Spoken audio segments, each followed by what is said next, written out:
Tell us about your phone line, because I was asking about that. So They Might Be Giants has a dial-a-song service. Actually, we started doing it before we had any records out, and it was just a way, basically, to get local New Yorkers to hear our music without having to go out to smoke-filled rooms late at night. I mean, we sort of figured that most of the people be into us would not be like trendy nightclub people, so, and yet that was those were really the only venues that people could be exposed to what we did. So I got a phone machine, and when I moved into my apartment by myself, I just all of a sudden I just plugged it into the wall and put some cassettes of songs in it and started advertising it in the back of the Voice and the cheap part and the personals part.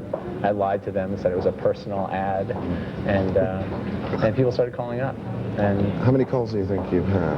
Oh, well, we get a couple hundred calls a day, basically. I mean, it only takes one person at a time. And it's not like the New Kids on the Block line. It's not a 800 line. You don't have to pay. No, it's free. Although it's one way that it's not like the New Kids on the Block. Right. But in every other way, it's exactly the same. Exactly.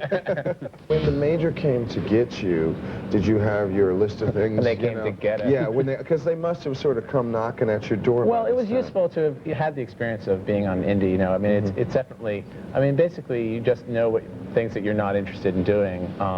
So, you know, the whole just being a band in public involves a lot of different things that are not exactly about making music. I mean, even making a video, which, you know, can be very fun, is also, you're sort of thinking like, well, you know, if it's too, you know, will they really play it on MTV? You know, is it really going to be that kind of thing? And, you know, so, I don't know, we basically knew what we wanted out of the situation, and, you know, we'd sold enough records that it wasn't a problem. Extremely well with the independent. The second independent LP sold a lot, so that, you know, that was kind of what made us feel, I guess, that we were in a position of, you know, where we could power, John. Power, yes. All of a sudden, everyone understood our music. I was about to say that, and then I realized it didn't sound true at all. Tell us about the new video that you brought in.